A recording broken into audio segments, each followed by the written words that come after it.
So I'm here with FG, and we're getting ready to bring you another fire episode, man. How you doing? I'm doing pretty good. How you doing today? Any good motorcycle rides lately? Oh, no, not really, man. You know, I just been doing some yard work, getting that backyard back ready for summer, so everything's starting to look real good. Oh, okay. When you gonna get back on the bike? As soon as I can. More than likely, you know, this weekend definitely, if the sun permits it, I'll be out on it. All right.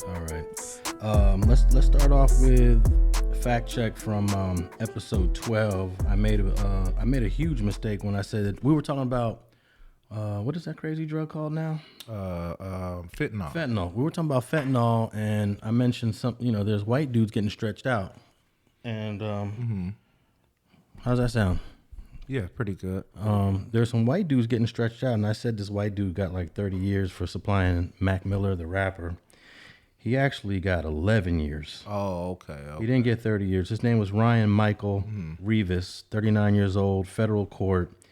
He got 11 years for being the middleman in a fentanyl laced drug. I don't remember. It was oxycodone pills. But he claimed that he had no idea that the oxycodone pills were laced with fentanyl. And it kind of brings up another question is like, when you have no idea what's in the drugs you selling, should you be held responsible for the damage that drug does?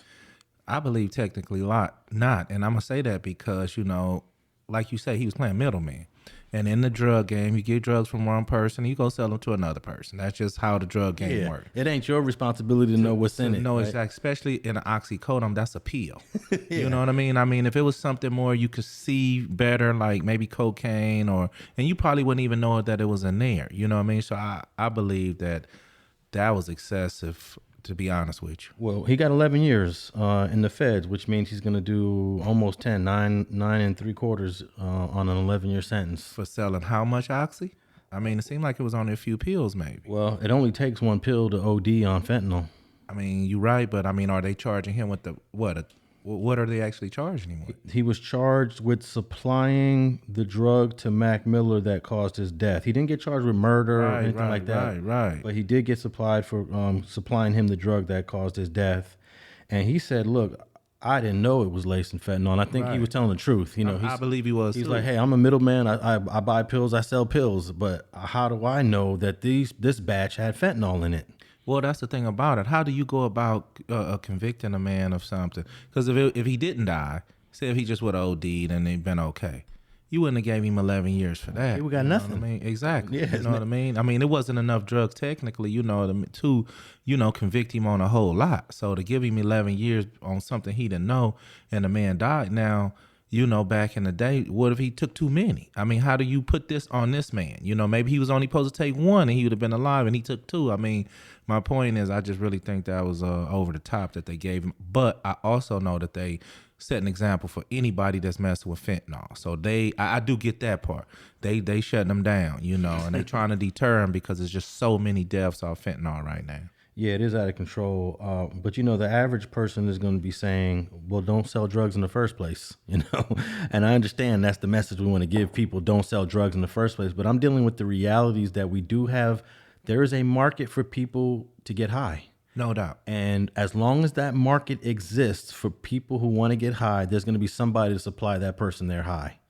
And where along the chain of this drug getting transported from person to person to person does the responsibility lie? And he just happened to be the last guy to give him the drug. That drug went through so many channels, right? A bunch of probably came from another country and all that, but they don't take that. They take that part into consideration, but at the same time, at the end of the day, they want to punish somebody, so they're going to punish the guy who sold it to them. Yeah, I believe 11 years is a extreme sentence for being the middleman. It definitely is, but that's where I go back to, Alex, when they don't make stuff across the board. You know what I mean? Because this guy over here going to get 2 years. This guy over here going to get 11 years. And that's the shit I'm be talking about. If you going to give everybody 11 years, if that's what you going to do. So, don't get one guy because he from one neck of the woods, opposed to another guy that's from another and get them separate times. And that's the problem I have with the judicial system on some of these cases. Yeah, so I want to apologize to the Streets and Scholars listeners. I said that Mr. Ryan Michael Rivas received 30 years on episode 12. He actually received 11. I still think 11 is too much, but it just poses the question, how responsible are some of these people that supply the drug to the person that wants to get high? That's just a question for y'all.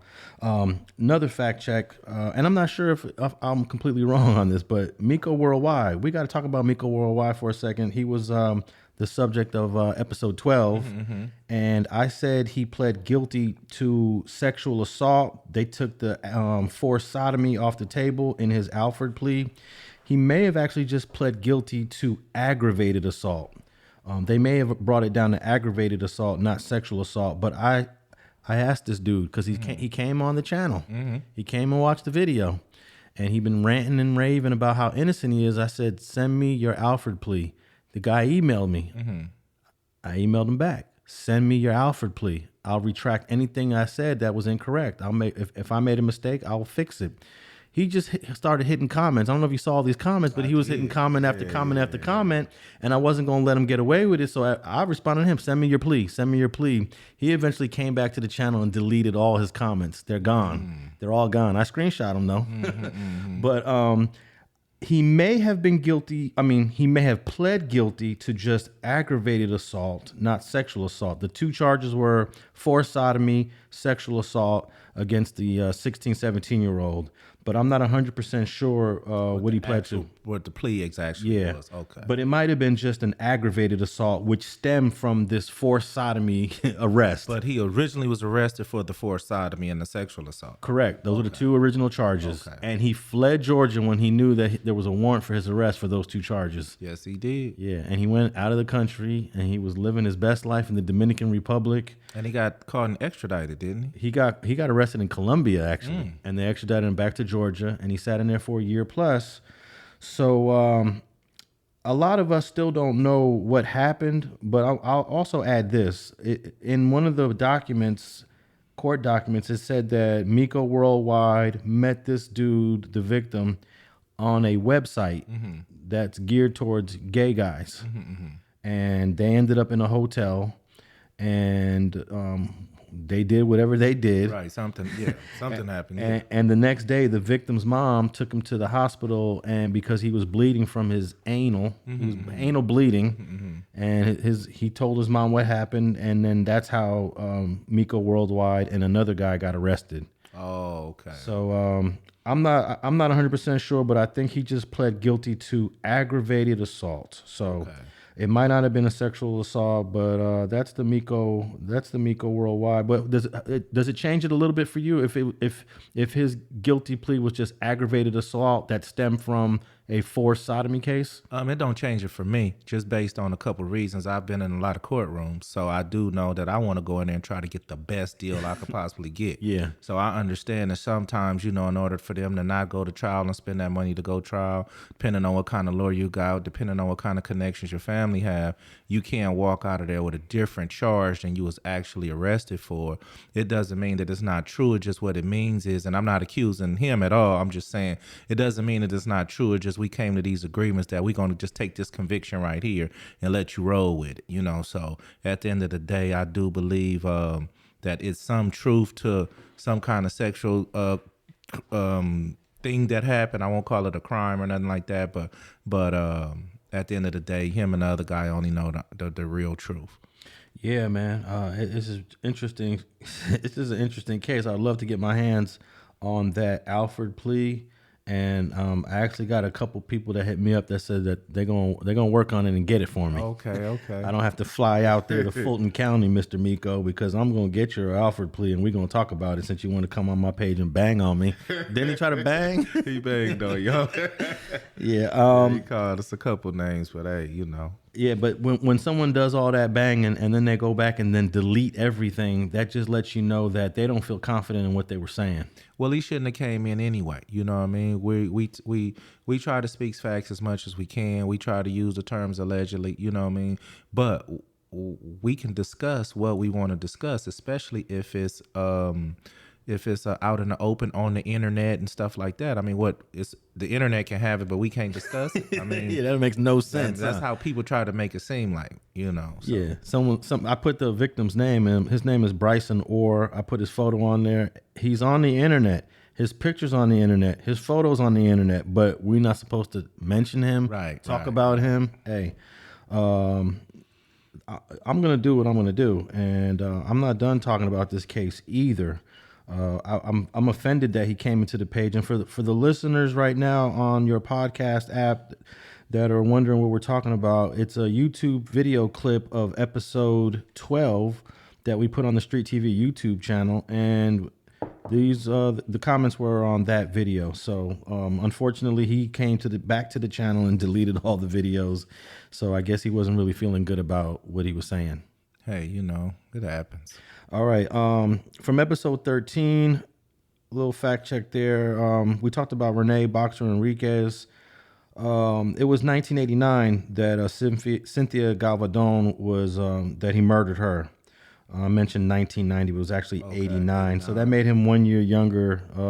I think we calculated his age at 27 at the time. So it made him about 26. Still a young man, though. Yeah, it's still close to that. They say 25 is that cutoff age. 26 yeah. Young, He was young. And Cynthia had a son and a daughter that were 6 and 8 at the time in 1989. So, you know, they're grown kids now. And then the other guy he killed was a guy named David Gallegos. He was a Mexican mafia, what they would say, he was on disregard, green light. And he had, I forgot, what did he do? He politicked. He did the wrong politicking, basically. Right. I forgot what it was. So Rene killed David Gallegos, and then he killed Cynthia Galvadon in the same year, 1989. It was really interesting. I went back and looked at some of my notes. He attended Cerritos High School. Oh, is that right? The same school you went to, right? Well, I went to Gar High School, but they 2 miles apart. Okay. Yeah, you know, they 2 miles apart. At that time when I was in high school, my girlfriend, she was attending Cerritos. So I went to the prom over there with him and all that. But it's crazy, you know what I mean? How far is that? Because were you living in the Linwood Compton area at the time? I was, but my auntie lived right down the street from Gar High School. Oh, okay. So I was back and forth from her house to the house, and it was 4 miles up the 91 freeway from Compton. You know, Cerritos and Compton. It's not that far, but it's a far better living and far different living.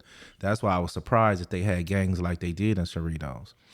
And Artesia's right around the corner, right? Oh, no doubt, right around the corner. And yeah, they got Artesia 13 is right over there.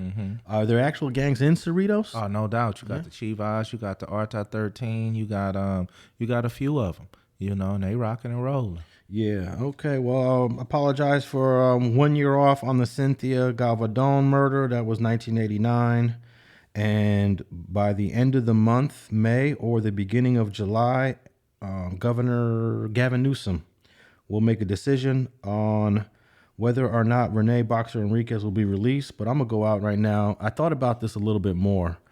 I don't believe that Gavin Newsom is ever going to let this guy out. And the reason being, and we didn't talk about it in episode 13, but a lot of Democrats are trying to mold and shape Gavin Newsom to be the next president of the United States of America. Right.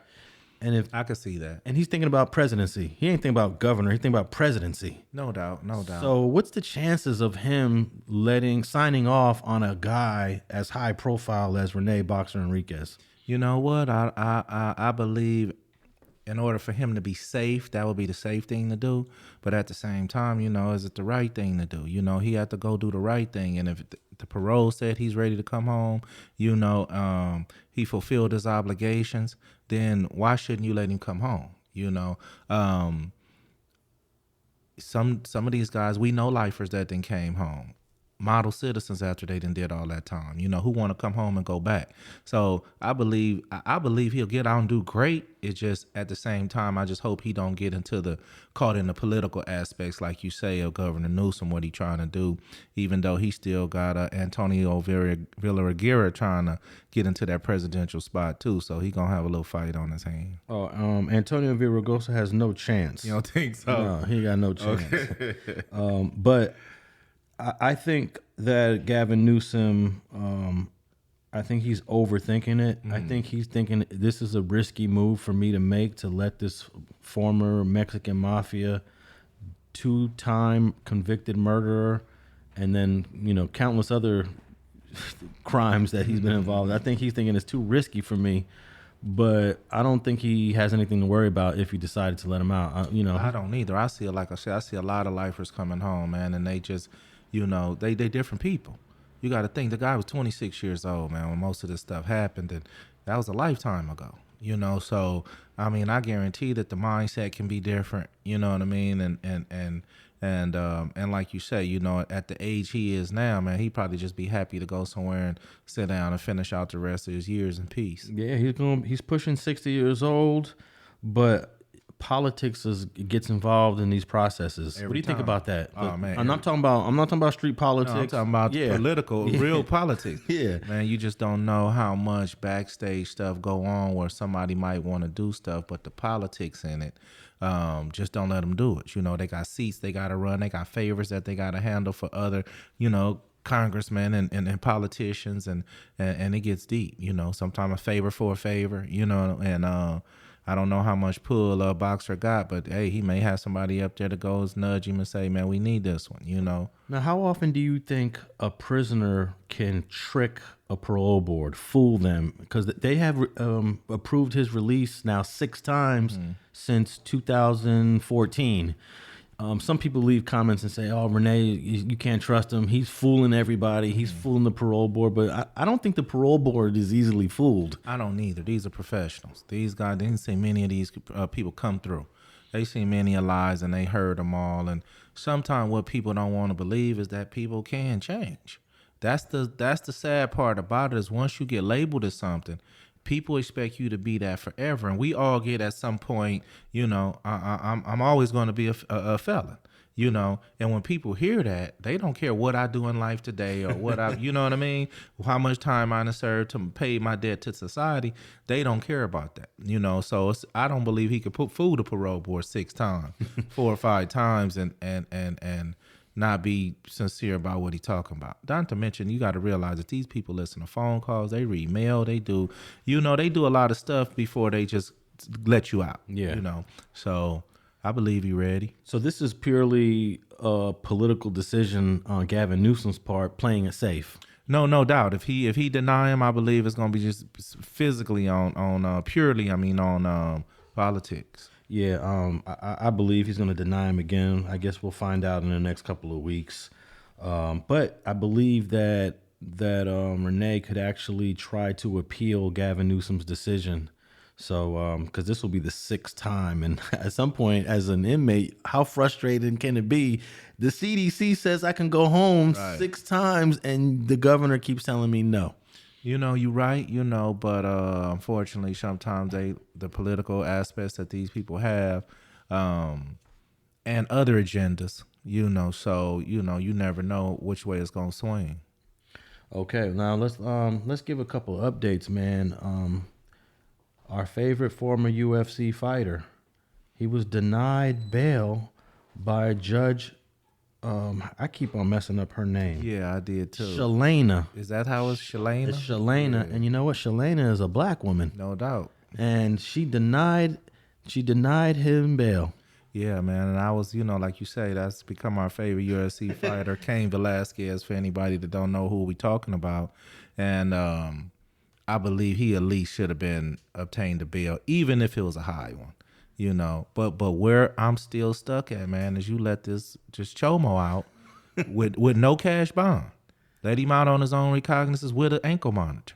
And that's where the system is wrong for me. Yeah, well, here's the thing. They're not in the same court. I don't even think they're in the same jurisdiction. So Shalana Brown can say that case has nothing to do with this case. Right. This is my case. Yeah, that's their case. I'm not even thinking about no doubt. Harry Galarte. Right. Harry Galarte, which she would say has nothing to do with my decision about Cain Velasquez. But one of the things she said is that Cain Velasquez is a threat to every citizen of Santa Clara County. Damn. 1.9 million people.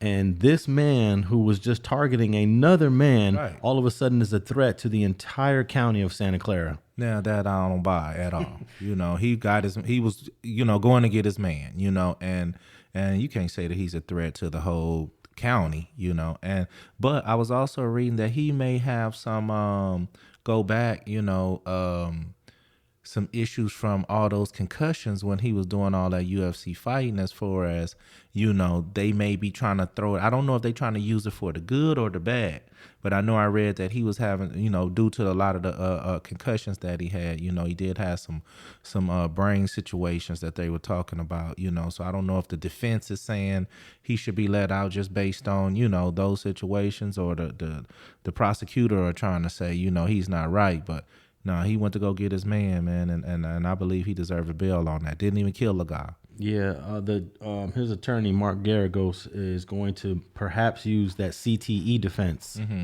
the brain injury defense, to get some sympathy for his position and his actions. Well, it might not just be so much sympathy. An expert could come in and say that what the Garagos is saying is true. His brain acts him, but let's go back and just be honest with you. Harry Galarte is being charged basically with molesting a 4-year-old boy. Where's the compassion that I snapped? And I don't mean just because you don't do it in the 5-second reaction, you know what I mean? If I see somebody who molested my 4-year-old child, I'm locked in from right that point. Yeah. I could be temporarily insane for that until I catch this guy down the road. So I believe that they overplan, and I believe that it's not fair for him to have a bail, and I believe they making the wrong decision on this. Well, Judge Shalana Brown, she's a sister in the Santa Clara County Court, and even Garagos outlined, his attorney, outlined conditions for a bail, $1 million, electronic monitoring, and just around the clock supervision. Like they are presenting a case where there is no way that this guy is going to violate the conditions and he's going to be a threat to society. And she still said no bail. Right. At this point. But I think that he has to get bail. I think now it's getting to the point where Miss Shalana Brown is violating his rights because he is entitled to bail. She's denied it twice now. And just give him a crazy bail. Right. Give him like when Suge Knight was in jail for killing Terry Carter, they gave him $25 million bail. I don't think he should get $25 million, but I don't think they're gonna give him a bail as low as $1 million though. Yeah, but at the same time, I don't see why not. 1 million seems like a sufficient amount on what's going on. I agree. 1 million should be a fair amount, but this lady's playing hardball. Yeah, but I wonder, is there politics involved in that? Well, maybe she feels the same way that Governor Newsom feels. Maybe in her mind and in her world and her reality, Cain Velasquez is gonna come out guns blazing. What's the chances that she thinks like that? It's highly possible, but I mean, sometimes they do know a little more than we do, and I don't know if Cain Velasquez have showed any signs of, like I say, these monitor phone calls that they can listen to, these monitor visits that they can get. I don't know if he showed any signs of those kind of actions if he was to be let out, but sometimes she probably just be going way overboard, Well, the guy that he shot, which was Harry Galarte's stepfather, he came to the bail hearing and he said that Cain Velasquez has no respect for human life. He could have easily shot the family in the car next to us, innocent pedestrians, or even young children. Cain Velasquez does not care who sees him do this. He does not care about the rule of law and has no respect for our judicial system. If given the opportunity, I believe he will try to finish what he started. I am fearful for my life as well as the lives of my family. No amount of bail or GPS monitoring will stop Cain Velasquez. Well, but he didn't say nothing about how no amount of monitor may not stop Harry Galarte from trying to go get some more kids. And at the end of the day, man, I got to pick a moral ground on this. I'm going to pick these kids, that need to be protected over, you knew this dude was a chomo when you jumped in the car with him. You know what I mean? So you know, obviously you don't have no consideration for the kids yourself, because I don't care who it is. You know, if you charged with this kind of crime, dude, I'd never be riding a vehicle. I'm my son, my father. Dude, I'm not, you know, because I don't condone it. But at the same time, it just seemed like they taking Harry Galarte's side so light, and they just trying to punish Cain Velasquez. I mean, I know gang members that shot people and had a bail. You know what I mean? Yeah. You know. And so I believe that this is ridiculous what they talking about. Well, I believe that Harry Galarte is still innocent until proven guilty. So I don't want to push a line on him. But I remember when we spoke about it in a previous episode, you felt that Cain Velasquez must have a certain amount of information and knowledge to move that aggressively on him. But even in my mind, I'm thinking, yeah, you might be right, FG, but what if Cain is wrong? No, what, you absolutely right. You know, I get in my feelings when I get to talk about these kids, man. I really do, you know. And so like you say, he hasn't been convicted. So I can't say it was definitely him. If it was him, and he's the one that's out on bail for it, so that's why I'm targeting him. But he hasn't been convicted yet, so I gotta say allegedly. But you're right, Alex. He could definitely be the wrong guy. It could have definitely been somebody else that they're covering up. You know, and that's really highly possible. It's just that since he's been charged with it, it's like I do what, you know, other people do. You charge with it, you know, at the moment, you know what I mean? Until you proven innocent, you know, and that's the sad part, you know, you're guilty until proven innocent, and it should be the other way around. Well, I'm always working on these defense teams with gang members, and I'm always telling everybody, look, man, my dude is innocent until proven guilty, man. So I got to kind of say the same thing, even though this guy is a alleged chomo. But, hey, we're going to be keeping a close eye when Harry Galarte goes to trial, and we're going to see what happens on that. But, again, Cain Velasquez denied bail when he was in court on May 16th. And the last update I have for y'all is Eric Holder's trial will start on June 2nd. And I think I am 95% confident it's going to happen. No more delays, no more postponements. It is going to happen June 2nd. In downtown Los Angeles. Eric Holder, the alleged killer of Nipsey Hussle, man. Yeah, it's been about 3 years, so he should be ready. Everybody should have their defense should be ready. Prosecutor, I'm sure, is ready. So they should have all the evidence that they want to present and get this thing going. Everybody's been anticipating this in Los Angeles. This is like probably one of the biggest cases of the year. To listen to Eric Holder answer the allegations of the murder of Nipsey Hussle. I believe that was on March 31st, 2019. And here we are 3 years plus. And to me, that's not really a long time. I know a lot of people think, man, what's taking so long for this guy to go to trial? Murder, yeah. But we can't ignore COVID and what the pandemic did to the whole system of trials and jury selection. So I think that, hey, 3 years is not that bad to start this trial. And I'm almost convinced, 95% convinced it's going to happen in June. Yeah, it should. We're going to see June 2nd. All right, man. I want to go through a couple topics, man. And really the first topic I have here is you. Oh, okay. It's an interview you gave with Skip Townsend a couple weeks ago, man. Yeah, I did do an interview with Skip Townsend, man. Skip a really cool guy. And I was checking it out, and I learned something new because you guys were actually talking about the East Side and bringing the East Side together, right, and all the problems that the East Side has had in the last 20 years. And Skip had asked you, when did the funk between Cross Atlantic and Mob start? And you said when you went to jail. Exactly. When you went to prison in 2004 on the Mob James case. Mm-hmm.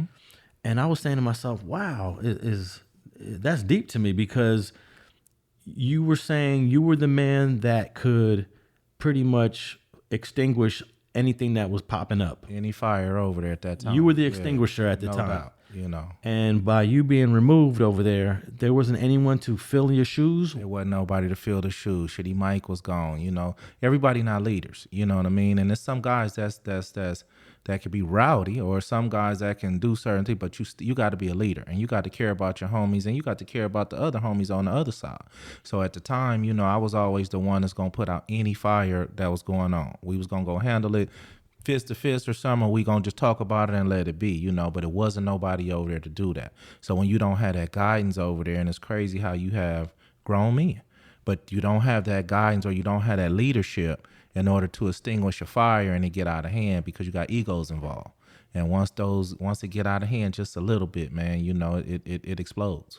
Now, when you were taken into custody in 2004, were you thinking about the vacuum that was going to be left in the cross Atlantics? Were you thinking about the void now, or were you just thinking, you know, there will be a homie that's going to handle things while I'm gone and alleviate any drama and conflict? Was that even on your mind? Well, I was thinking that some homies, maybe even from the other side, was going to step up and do the exact same thing. Hold on, man.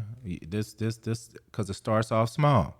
And then once it escalates, but when you have homies over there or homies on my side that saying anything other, because they're not going to do that, and they just speaking from a background, hey, nah, go over there and do that then, or they came over here and did this, or, you know, it could start off with writing on the wall and somebody crossing somebody out. It could be something that simple, you know, that's going to escalate into a shooting, you know. So, but if you don't have the guys that even say, hold on, let's go talk to them about this, or, you know, you don't have the representation on our side to know how to respond when somebody do come talk to you about it, it gets out of hand fast. And what happened is it got out of hand fast. Because removing you off the streets in 2004 not only impacted you and your family, you know, and all the things that your kids had to go through, but it's also impacting the lives on the street if you were able to put out fires while you were there. Well, that was the thing about it, you know, and I think I said this on a street TV interview. You know, a lot of people, you know, talk bad about, you know, gang members or gang leaders or these sort of things, you know. When I came home from the pen in 1994, I was 21. I went to the homies. I said, let me get the reins. Let me, you know, I'm not bigger than y'all, but let me run this operation. They said, we got faith in you, go do your thing. From 94 to 2004, in my neighborhood, it wasn't one homie killed and not one homie got a life sentence. And sadly to say, unfortunately, I was hands-on daily, you know, living my regular life, making sure what are you doing? You know, that's stupid. You know what I mean? I was like, you know, I don't want to say like a father figure, because, you know, some of these guys were my same age, but the leadership was there to check you when I felt you was doing something that wasn't going to help us, was going to hurt us. So, you know, like I said, I don't put that fact out there to toot no horns or nothing like that. That's just reality, you know. And as soon as I left in 2004, it wasn't long. I mean, we lost 3 or 4 homies, got killed in maybe the first year. A couple of homies got life sentences. Year after that, you know, I mean, it went downhill, you know, and the beef escalated with the homies across the street, you know, and that could have been avoided. Now, you also told Skip in that interview that your son was a part of all of the chaos as well. No doubt. He was an intricate part of it. You know what I mean? And later on, even after I came home, I went over there and I had a meeting with some of those guys. The big homie CJ and them was over there, and you know, all the name brand dudes was over there. And that's the one thing they pointed out. Like, you know, your son you didn't tell your son to stop coming over here doing, you know what I mean? And what we also have to realize is my sons are grown. You know, so my son was being disrespectful. You know, he had a reason to that I don't want to mention, but he definitely had a reason to. It ain't like they wasn't back at him. You know what I mean? It was cracking. So, but eventually I got a hold on him, and from his end, you know, I was able to check that in. You know, but when you're gone so long and then you get new people joining the gang, some of these new guys that's joining these gangs, Alex, they don't even know the history of what's going on. Or when they join, all they know is that's the enemy. So with no history, you join any gang or any, you know, unit of military. You know, if you go to the war while Afghanistan is going down, you know, at this moment Afghanistan that's where we going. You know what I mean? So some of these new guys don't know the history, so they don't have love for the rest of the homies that's in the area. Well, I think that's an important point to emphasize, that your absence led to the downfall, I guess you can say, for a lack of a better word, of the things that was going on in the cross Atlantics. People losing their lives, people getting sent to prison.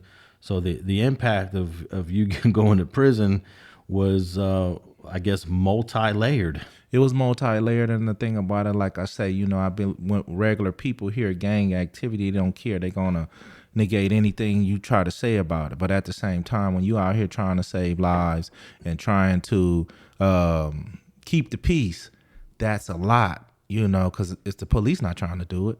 You know what I mean? Your parents can't do it anymore. You know what I mean? So I still get a lot of love from the East Side because everybody know what my intentions are. Skip was talking to me about even my intentions now. I still wish things could go back to the way they were. I'm never going to be afraid to say that, no matter who agree or disagree, you know, because the peace on the East is it make it to where the little kids can go to the park, and make it to where people can go outside and fly their kites, make it to people can walk to the store and get their mother some bread without have to worrying about somebody coming by and shooting at them, you know. Well, man, well, we're glad you back, and hopefully, I have a prediction that the East Side will all be united in less than 18 months. That's my prediction. You know what? I would love for it to happen, but at one point I can say this: I don't need everybody to be united as far as kumbaya. Everybody don't have to kick it. I want to stop the shooting. Yeah. You know what I mean? So we can do that, then that's a unified front to me if the shooting can stop. So, you know. Well, that's the goal here, man. You know, I predicted in April of 2019 the East Coasters and the Florences were gonna truce it up, and I had no inside information. Mm-hmm. I just said it in April of 19 on the Gangster Chronicles, April 2019. And within, let's see, May, June, July, August, September, 5 months later, they were at the table. Wow. But I had a different vision for it. I didn't think that it was going to come from the prison. I thought, see, what happened was the East Coasters stole like $3 million worth of some dope. I remember that. Yeah, I remember that. So I figured that it was going to take $3 million. And I was going to put out there that if there's a philanthropist, a rich philanthropist, well, that's kind of oxymoron because most philanthropists are rich. Yeah. If a philanthropist wants to do some good in Los Angeles, pay the debt that the East Coast is owed to the F-13. And then once that debt is paid, then we can begin a conversation. Both sides can begin to talk. It didn't even take that. Didn't even take that. So it happened, and I feel the same thing could happen on the East Side as well. So, all right, Bill Cosby. Can you believe that? This guy is being sued in civil court right now for some sort of sexual contact with a 15, although they said 15, but then later double back say 16, she was 17. 16 or 17, but this happened in like 1974. 1974. How do you file a sexual harassment case against a man who's 80-something years old that happened 40-something years ago? Not to mention happened 47 years ago at the Playboy Mansion. You know, don't forget that part. She was at the Playboy Mansion, or I don't know if it was the mansion back then, but she was at the Playboy facilities. And, you know, so I guess you're admitting that you were there at a young age. Yeah, and this, let's put her name out there. Her name is Judy Huff. Yeah. Is that her name? Judy Huff? Or Huth. Huth, yeah, H-U-T-H? Yeah, H-U-T-H. Yeah, you at the Playboy Mansion. What do you think's happening at the Playboy Mansion? People are having sex. People are engaged in orgies. People are doing threesomes, foursomes. They're doing drugs. They're getting high. Exactly. So now 40-something years later, you want to file a civil lawsuit against a man that was there doing whatever he was doing. No doubt. I always believe it's a bigger agenda when it comes to Bill Cosby, but at the same time with this young lady, because I believe this case actually, she didn't just come out now. I believe she came out some years ago. Yeah, it was 2014. Okay, but then her story didn't fit. So because first she said it was 15, and then when they went back and dug up and they found out that was impossible, she changed her story. Bill Cosby's defense said, man, this case should be dismissed based on, you know, her evidence wasn't, but they let her new testimony into, okay, well, maybe I was 16 or 17, you know. And I think it's a money grab, you know, and it's really like, I'm so shocked that the courts is even entertaining this, man. Well, you know, there's nothing to prevent someone from filing a frivolous lawsuit. But the trial for that case is starting this week. Yeah, June 1st or something, right? Yeah, it might even be sooner than that. But the lady is 64 years old now. We have no idea how old she was when this happened. We don't even know what year. It could have been 74. It might have been 75. I don't think. I hope she doesn't get a dime from Bill Cosby. Right. This guy's already been through enough, and I'm not here defending Bill Cosby because I don't know what Bill did back in the day. But I know that a lot of things went down in that Playboy mansion, and if you walk through those double doors of the mansion, you signing up for whatever's happening there. And if you was underage, you shouldn't have been there in the first place. No doubt. So, and since it's, I don't know if there's any statute of limitations on things like this. Well, I keep hearing, which I thought it was, but they're saying on sexual assault on a minor, is no statutory limit. I mean, no statutes of limitation. So I didn't know that. I knew it was for murder and a couple things like that, but I didn't know for you could file the suit forever if it's a minor. Yeah, and you know, Bill Cosby could easily just pay her off and end the whole case, you know, whatever she wants. But obviously, he ain't giving her nothing. They taking this to trial. Yeah, but even if she originally said something in 2014, that still was 100 years later. I mean, well, I think the issue was because he got criminally prosecuted by the state of Pennsylvania in 2015 and was convicted in 2018. And once he was convicted and sent to the pen, all those civil lawsuits they're on hold. Right, you can't right, do nothing. right. He's in prison now. But then he got his conviction overturned. He's a free man, and everybody's like, "Oh, I can go sue him again now." So that's really what's happening, and we'll see what happens with Miss Huth if she gets anything, but. I don't think she's gonna get a dime. We'll see what happens. But I mean, just real fast from 1975, you didn't think to do it in 85 or 95? Or I'm just saying, let me leave it alone, man. I'm gonna leave it alone. Yeah. What we got next? Well, you know what? I think the Me Too movement, which kind of started around 2014, it helped put a lot of I don't know what's the word. It put a lot of demented people in prison. Epstein. What was the other dude? Epstein committed suicide in his cell. I saw a documentary on this dude. This dude was cold. Man. He was cold. He had all kind of young girls coming to the mansion through his girlfriend. What about Harvey? And then Harvey Weinstein. You know, so the Me Too movement empowered a lot of women to start pointing the finger at these men, and rightfully so. But they were doing stuff more current. Yeah. You got Bill Cosby for some stuff that happened 40 years ago. So it's a little... I was just talking about the Me Too movement. I wasn't, trying to say nothing about the victims that was in those cases.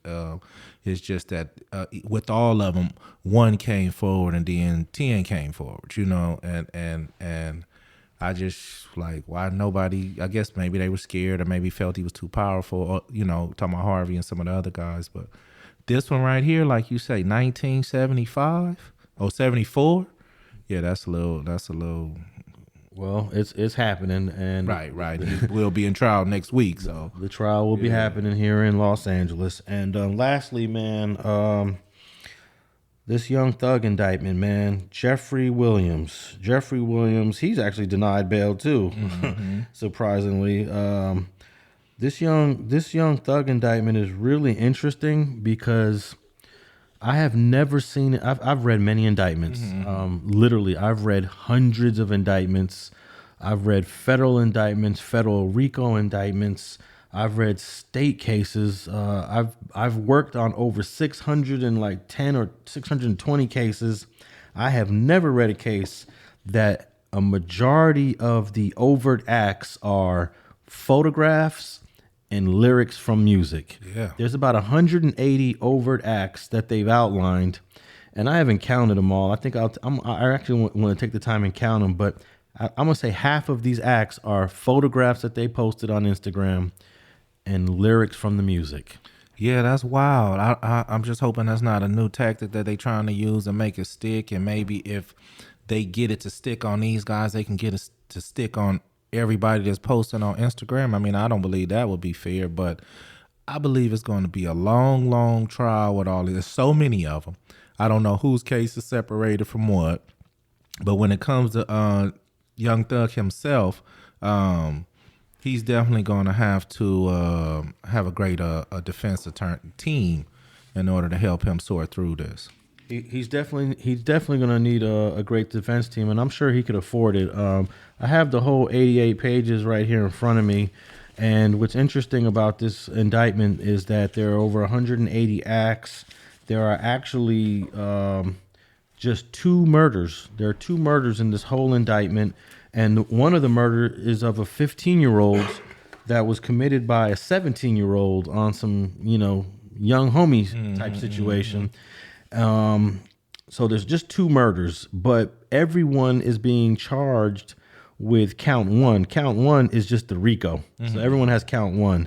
And then as you go through the RICO, you can see how many counts are being attached to each name. Right. But just having the RICO just means you're connected to everything. Right. I guarantee you and there's 27 people named in this. I guarantee you some of these guys don't even know each other. That's no doubt. What's crazy is a lot of indictments that I read, they present it as this one unified group doing all this dirt. And then you find out that defendant don't know him. These 2 guys never met. And then you can start to kind of break down and expose the weaknesses of an indictment. And I got to say, this indictment has lots of weaknesses and there's lots of holes. And I think a good attorney will be able to challenge this, at least challenge Young Thug's role. I don't know about all 27 guys, but his role is definitely something that could, if with a good defense, I think he can beat this case. Was he the one who was charged with renting the car? Yes, that's one of the acts. Yeah, right. That's one of the acts of him renting a car, and then within 3 or 4 days later, there was a homicide by 4 other guys that were named in the indictment. Now, those 4, if they got evidence against those 4 guys, all right, prosecute that. Young Thug could say, I had no knowledge, I had no idea, I did not give a pass for anyone to use this rental car and do a homicide in it. No doubt. It's just as simple as that. I had no idea that these guys, now if there's also audios as part of the indictment, which we haven't heard. We're just getting little quotes. Right. But I don't know how damaging the audios are. So we haven't heard the audios, but based on what I read here, there's very little actual criminal activity of Young Thug. And then even the criminal activity of some of these other people are just being in possession of marijuana. I mean, how is that part of a RICO? I mean, they went down through there, and I don't believe, I know they reaching on some of the charges and stuff like that. They reaching, and I think they threw it up against the wall and gonna see what's gonna stick. Let me 109. The 109th act in this indictment is of Young Thug's partner. What's that guy? Gunna. Sergio Kitchens. On the 109th act is, they're saying here, Gunna appeared in a video released on social media titled Fox 5 wearing a YSL pendant and a slat pendant with the lyric stating, "We got 100-round choppers." And that's part of furthering the conspiracy. Oh man, that's some bullshit. It's crazy. Yeah. They're actually using the music. And I say that because people say this stuff on every rap song nowadays that come out, So it's like I say, I don't know if they're going to try to. Well, we got to see what even make it to trial. You know what I mean? And I know most of these guys probably gonna take some deals. That's just how it's gonna go. Somebody ain't gonna be able to hold their mud. But the guy who hold his mud might not even know Gunner and Young Thug. He might be somebody that, you know what I mean? He might can only tell on one of the homies that he dealt with. So it's so many people on this case. I'm itching to see how they gonna break it down. How they gonna break all these charges down, and when they gonna start handing out some deals, because they not gonna be able to prosecute this whole get out. Hey, the key to this is all of them staying quiet and just sitting it out and waiting for the trial. That's the key. That's the key, but you got to think about how it goes now, Alex. That used to be the key. Before, like you say, social media, before what they can make out on cell phone text records, before they can bring all this corroborating evidence into the courtroom to say otherwise. I'm sure some of these guys, we all do it, get sloppy sometime and text something, and it don't have to be criminal. It could be somebody that's, cheating on their girlfriend, and text the wrong, you know what I mean? But with this new technology, man, I'm sure that they have some corroborating evidence to stick some of this stuff or some of these guys with something. Not saying all of them and not all the charges, but I believe they have more than what we think. Well, the serious thing in this whole indictment are the 2 murders, and the 2 murders were committed by just one of the murders was committed by one person, and then the second, which was in 2000, I believe 14 or 15, and then the other homicide happens in like 2018. I mean, other than that, all of this stuff is somebody got slapped, someone got beat up, someone was in possession of some marijuana, someone was in possession of some pills. Half of this are photos. For example, the 133rd overt act, defendant DeMonte Kendrick posed for a photo on social media wearing a red bandana and a YSL pendant, which is an overt act in furtherance of the conspiracy. That's the 133rd overt act, and most of these overt acts are just BS like that. Right. Music video, photos, lyrics in a song, and yeah. So this is actually very dangerous if the prosecutors are successful in this case. This is dangerous because it's going to set a new precedent, because I've never seen an indictment relying so much on photographs, social media, music videos, and lyrics. Never in my 22 years of reading indictments have I ever read something that is relying so much on the art. Well, let me tell you this, it's been a lot of discrepancies when it comes to, I'm gonna go back to the crack laws. Sometimes, Alex, I believe they make laws to go fit the people that they want them to fit. So if this get through too much and they start using this as an example of people who's making rap music, because who makes rap music? Predominantly black people. So if you're trying to come at people like that on some music lyrics they saying, I have to go back with you, like you say, how many country singers or how many other singers or how many you refer to I Shot the Sheriff song, are you gonna go back and get everybody? So I'm hoping that they don't use this, man, to try to just come after rappers for stuff they saying in their song about shooting and killing and guns, because that's a part of rap music. Yeah, man. I just wish the state of Georgia would just focus on the actual crimes. For example, one of the murders the victim was Donovan Thomas. He was killed in January of 2015, and they had already arrested the guy for that murder back then.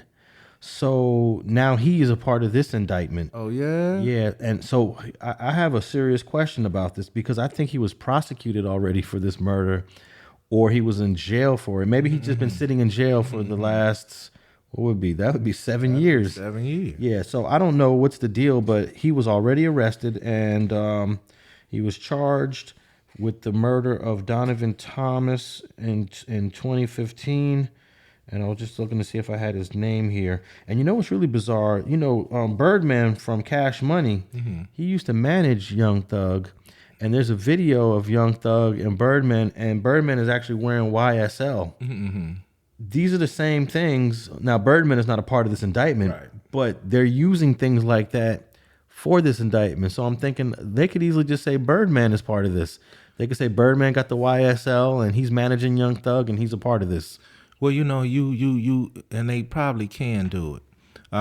When I first started my entertainment company back in the day, it was called Cali All-Star Entertainment.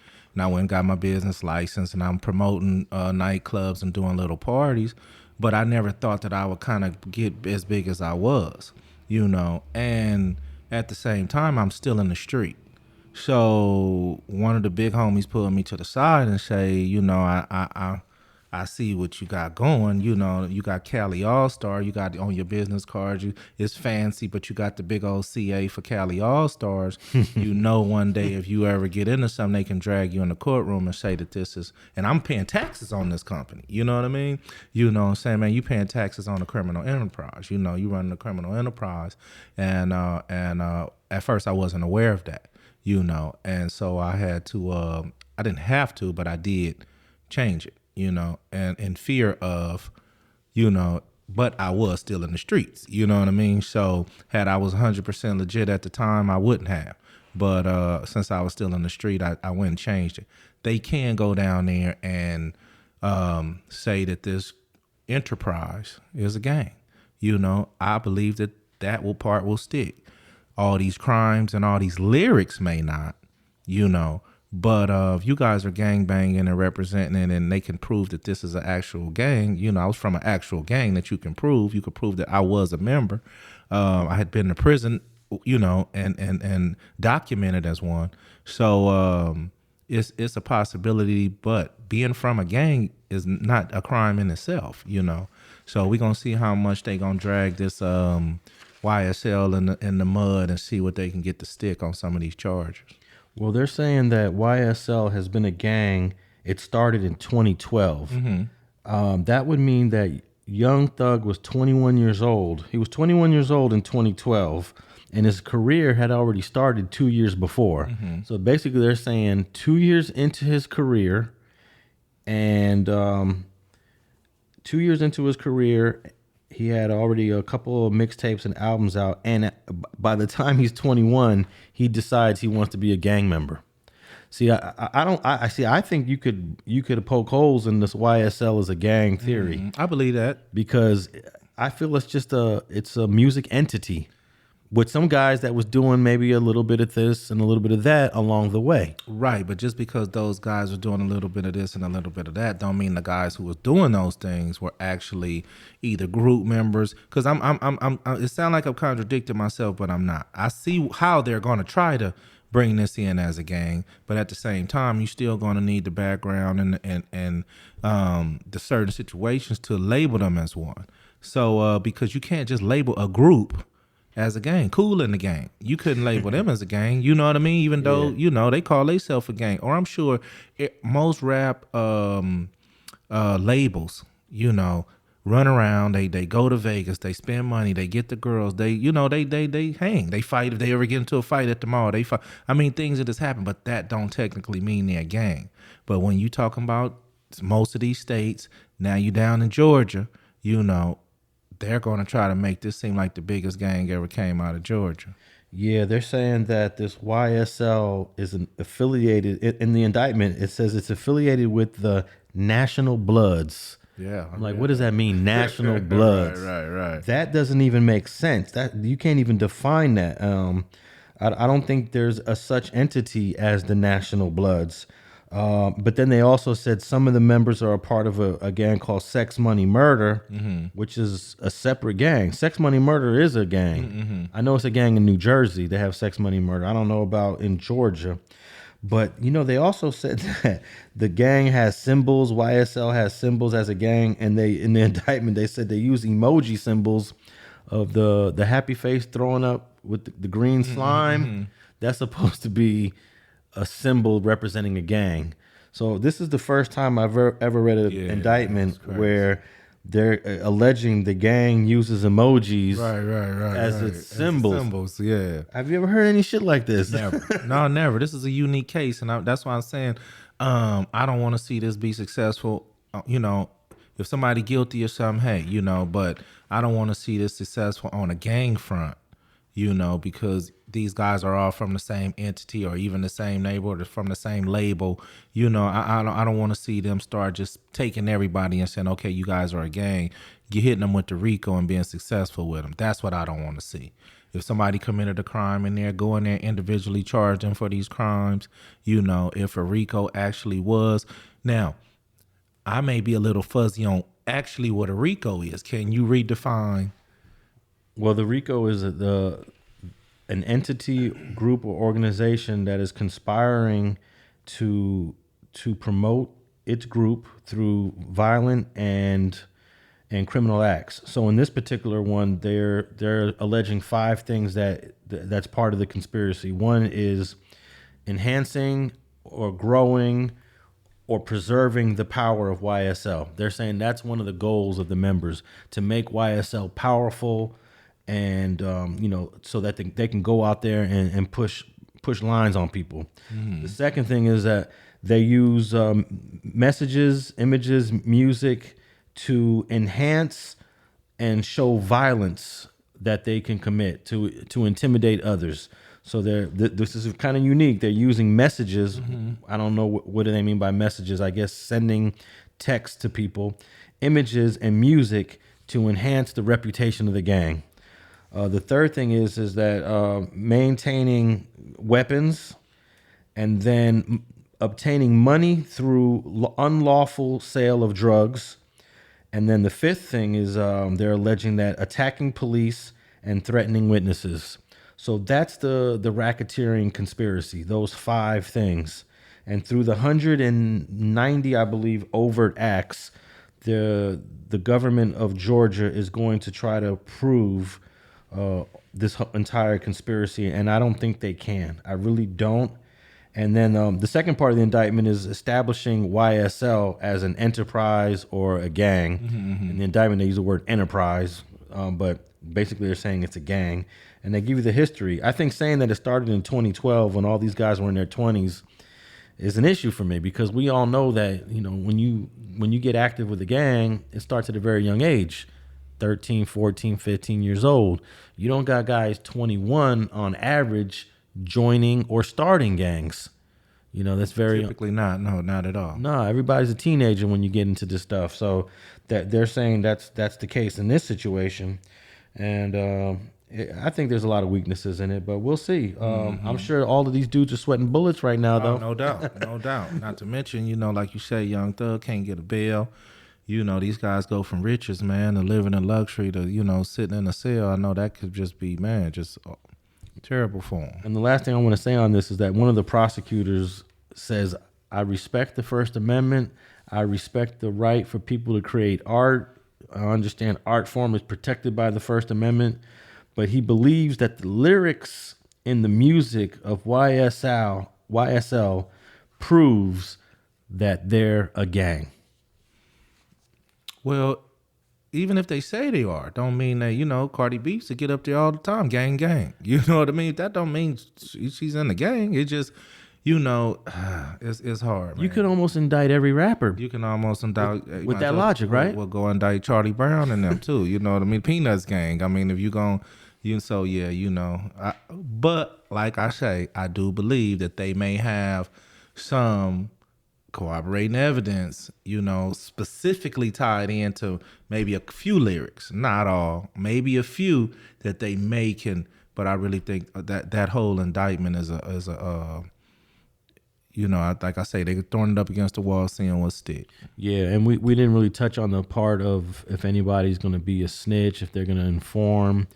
I believe they already have informants that are not part of the 27, 28 guys that were charged here, because when you read it, they have the names of all the victims of, you know, an assault or an attempted assault or a beat down. So that means these people have come forward to say I was a victim of this person. So they do have witnesses, but I don't know if any of what we didn't talk about is any of the indicted co-conspirators are going to turn on each other. Well, you know, it's 27 of them, Alex. And like I say, I hope they all hold their mud. I really do, you know, because my belief is, hey, if you got yourself involved in this, you know what comes with it, you know, and keep your mouth closed. But 27 people is a lot of people to hope that don't nobody say nothing. Yeah, and you know, when I've worked on cases where there were multiple defendants, and when I have like a 3-defendant case and I'm reading the case, I'm always looking at it from the perspective of all 3 of these guys. Usually the attorney that has hired me on the case is like, look, I'm only concerned with my guy. I don't care about these other 2. And I'm like, well, we got to care about the other 2 because this is a collective effort. And the attorneys will tell you, I'm only concerned with my guy. If we got to throw this guy under the bus for me to defend my guy, that's what I got to do. And I'm like, man, I always feel the strategy is, let's keep everyone together, and because now you're going to get them turning on each other, and that just looks bad. But I can tell you, defense attorneys do not care about that. They're just there for their client. They're just there for you. They're just there for FG. I don't care about, like, I don't know if you ever had that in your case, because you did have a co-defendant in the last case, and I noticed attorneys do not care about the other defendants. No, they don't, you know, but 2 is different than 5. Yeah. You know, sometimes when it's just 2, you know, you can get with your co-defendant and say, listen, man, we might walk this walk. When you get to talking about 3, 4s, and 5s, it's always somebody that say, no, I can't take that. I can't take 5 years. I can't take 6 years. You know, and well, what do you mean you can't? You know what I mean? And when you start hearing that language, you know, and you hear somebody say, you know, I can't go to jail right now. Well, when can you go? because we here now. You know what I mean? And those be things that can't go right now. Right. Those be the things that make my ears pop up and be like, okay, it may be a weak leak in somebody's case, you know. And you got to check homies all the time when they slip and say some stupid stuff like that, you know, or you back up off of. And they don't even be aware that this stuff comes out their mouth.